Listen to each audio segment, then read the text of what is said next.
right, I am with a special guest this week, a guy I've been looking forward to talking to for, gosh, over a year now. One Tony Miles runner-up in the 2018 World Series of Poker to one John Sin. But we're here to talk about a fun prop bet that started a couple of years ago. It's the American Ninja Warrior prop bet that you have with one Mr. Shaun Deeb. For those who don't know, I believe you had a 25 to 1 bet. You bet $5,000 on yourself that you would be able to complete a course on American Ninja Warrior, which of course is extremely difficult within a 3-year period. You gave it a go back in 2019, did not get there, unfortunately, but as part of the bet, like I said, you have 3 years to do it. It decreases to 20 to 1. And if you have to go a third time, to 15 to 1. Correct me if I'm wrong. This is going to be your second shot at it, right? It will be my second shot. Yes, I was selected for the show in 2020 as well, but I had a traumatic injury, had to have complete reconstructive shoulder surgery. So yeah, this was my second year competing on the show.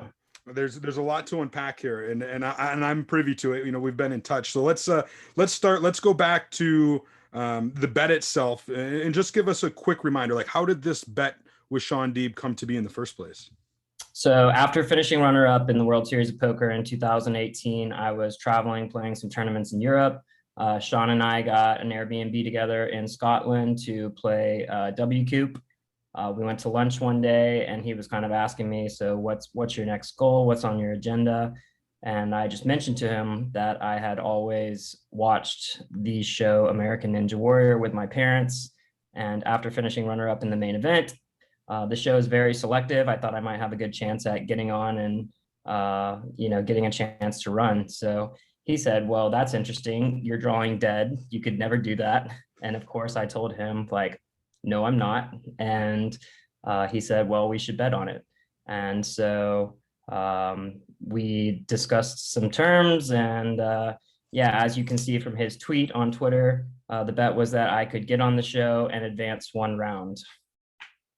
Yeah, and it was exciting. I guess this is a couple of years ago. I remember watching the first go around, right? Like, it was very exciting. Let's see if you can do it. And I mean, this was pre-pandemic, right? So this must have aired in 2019. That was 2019 was my first time competing. And what for those who didn't get to see it, what happened? What went wrong? We already know you didn't win the bet. So what went wrong that first go around? So there's basically a bunch of obstacles that are in rotation for the show. As most people will know, but if not, I'll kind of explain a little bit. A lot of the obstacles are rock climbing style of obstacles. You're hanging, you're swinging, you're throwing your body from one obstacle to another. And then there's a balance, a component of the show. So the third obstacle, the first time I competed, was an obstacle called spinning blocks. It's 6 square blocks that are on bearings with a pole through the center of them. They're cocked at different angles, they're different sizes, and you have to run across the top of 6 of them while they spin. So you have to stay right over the center of axis, or else they will spin out. You have to hit the box in the center. If you're an inch off left or right, you're going down. So it's an obstacle where precision is critical. And on the second or third box, I was a little outside of the center of axis. The block started spinning. I made it a few more steps. I made it to the very last block. I was hugging it, and I spun off and got wet. So that was unfortunate, but it was a great learning experience. I took that lesson, and I incorporated a bunch of balance training into my regiment, and I have improved exponentially in that aspect. And yeah, I mean, it was just an amazing experience. Yeah, I mean, I surely enjoyed watching you. Obviously, was rooting for you as much of the poker world is. And then on March 10th of 2020, so over a year ago, you tweeted, and the bet is back. I'm so honored to announce that I got the call. You will be competing on American Ninja Warrior Season 12 in Washington, D.C. on April 11th through 12th. This was exciting news. Obviously, you were getting the second shot at it. You had 20 to 1 odds on the second go around. So $5K that you could win $100K off Shaun Deeb. But then disaster, but disaster struck, right? Like the pandemic. This was like within days of when things were unfolding with the pandemic, the NBA canceled their season. Tom Hanks announced that he had COVID, and like that's really when the world started to shut down. So how did that impact you in this callback for American Ninja Warrior? So the show was postponed. I think everybody was in the same situation where we really just didn't know what was going to happen. It was unfortunate for me because 2020 was probably the year where I had invested the most time into my training. I was in great shape. Technically, I was very sound on a lot of the obstacles and the movements and the physics that I needed for the show. So I was really excited to compete. So when COVID struck and they postponed it, I was disappointed. I didn't know whether the show was going to happen or not. I was kind of just in limbo, just like a lot of the rest of the world. And so they told us that for that point, the show was postponed. So I continued my training. I was working hard. And then on April 20th, I was involved in a bad like motorized vehicle accident. I dislocated my clavicle and tore every ligament in my AC joint, which is my shoulder. I remember you messaged me. I had no idea until you messaged me. I was looking through my phone here, and you actually, I remember, sent me some pictures, and like the listeners and viewers will have to take my word for it, but it was pretty brutal, pretty graphic. Like this was a very, very serious injury. Yeah, it was really serious. The best part about the injury was my mindset. I've been through so many things in my career and my personal life that I've had to persevere through. And so immediately, like right after the injury, like instead of like dwelling on the misfortune of being involved in that, I look to the positive, like this is going to be another chance to prove myself. This is going to be a chance to get stronger. This is going to be an opportunity to show the world that you can recover from anything, that mind over matter is the most critical element of being successful.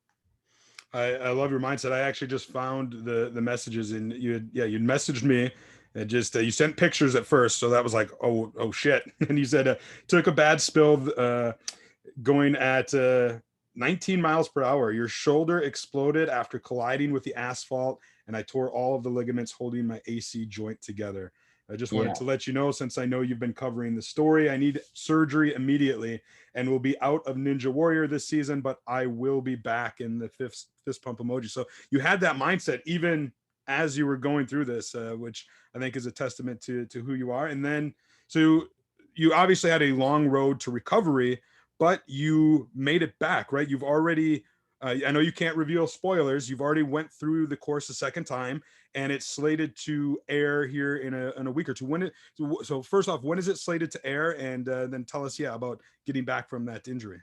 So the air date is going to be June 21st. That's next Monday. This Monday, the upcoming Monday. Right. And then, I'll talk a little bit about my recovery. So basically they had to completely reconstruct my shoulder. There was probably a 3-month period where I was doing rehabilitation. I couldn't even use my shoulder to pick up a cup or grab a cup from the cupboard, much less use it in the way that ninjas use it with all their body weight, swinging from obstacle to obstacle. So I just really dug in, man. I gritted my teeth. I went to every physical therapy appointment. I came home twice a day. I did my exercises at home. I was really dedicated to recovering and to getting back.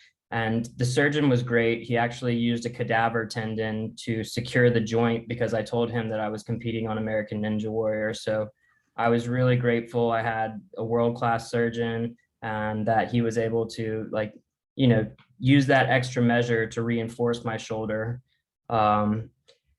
So the bad news was they told me that I wasn't going to be able to compete on the show for that year, and that I shouldn't be doing any strenuous exercise for probably about the next year. That's about the time frame they gave me. And that was in April, which is normally when the show airs. So I didn't even know if I was going to make it back for the next year. So at that point, I was, I was a little frustrated, not frustrated, but, I didn't know what was going to happen. Sure. I mean, the world was in turmoil too with the pandemic. I mean, like I mentioned, I saw the injury photos. I'm shocked that, if you would have told me after seeing those photos that you would be back at it in a year or a little over a year, whatever it was, like I would have said no way. Like it was pretty gruesome, and so for you to bounce back and then go through it, like it had to be disappointment, like you said, but clearly you worked really hard, and it's got to feel pretty rewarding right now. Yeah, I'm built a little different than most people. I really I revel in the opportunity to like prove myself. When someone says that you can't do something, or when those doctors were telling me like it's going to be a year before you can start training again, I was thinking in my head like, all right, so you mean 6 months? So in 8 months I'll be back on the course. So I got the email that the applications were due for American Ninja Warrior in December this year. Normally they're not due until January.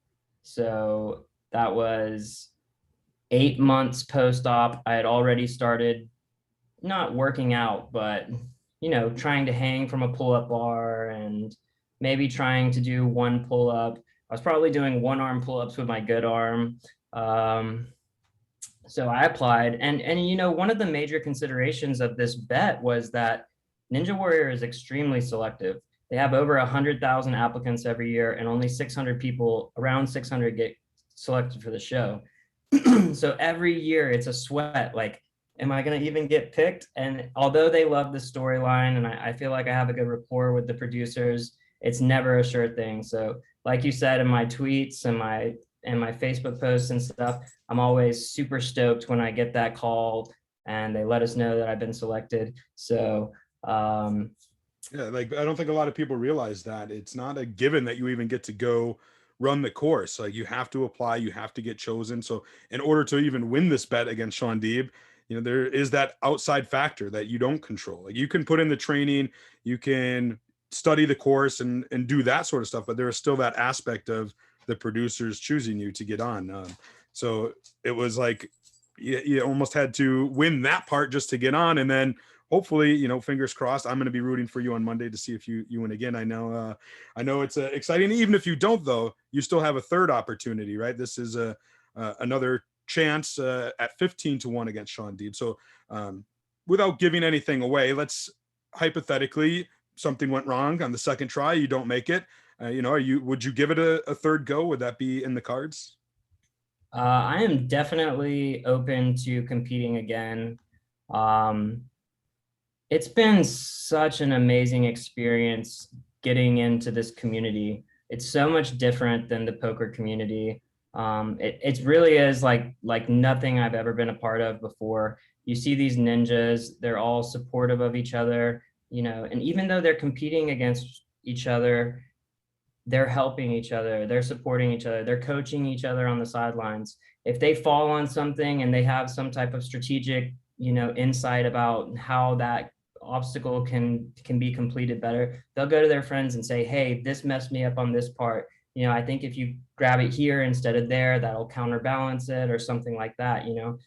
It really is an amazing community. So I plan on continuing my training, whether this bet is live or not. It's an incredible fitness challenge. I've gotten into the best shape I've ever been in my entire life.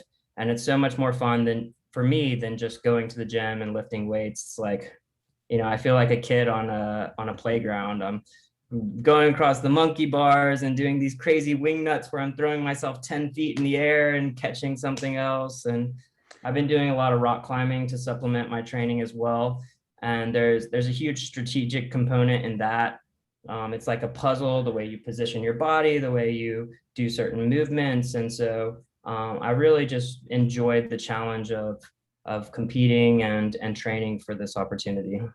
For those who aren't super familiar with the show, what what would be the next step, right? You go and you complete a course. Let's say you can compete a course. Do you advance to another course, to another stage? How does it work? Correct. So basically, there's a qualifying course once you're selected. I think between 100 and 120 people roughly run the qualifying course. From that subset of people, they choose 30 people, or not choose, 30 people qualify for the semifinals. So you either have to complete the qualifying course, which is six obstacles, or get the furthest in the fastest time. So say, 20 people complete the course and then 10 more make it to the fifth obstacle and fail on that one. The 10 that got to the fifth obstacle the fastest would also qualify for the semifinals. Once you make it to the semifinals, it is no longer a 6 obstacle course, it's a 10 obstacle course, which may not sound like that much, like they're adding 4 obstacles, but there's a compounding effect in the fatigue factor on these courses. So you're hanging you're hanging from a bar or an obstacle for a minute and a half. By the time you get off, you're hanging on the next obstacle for 30 seconds.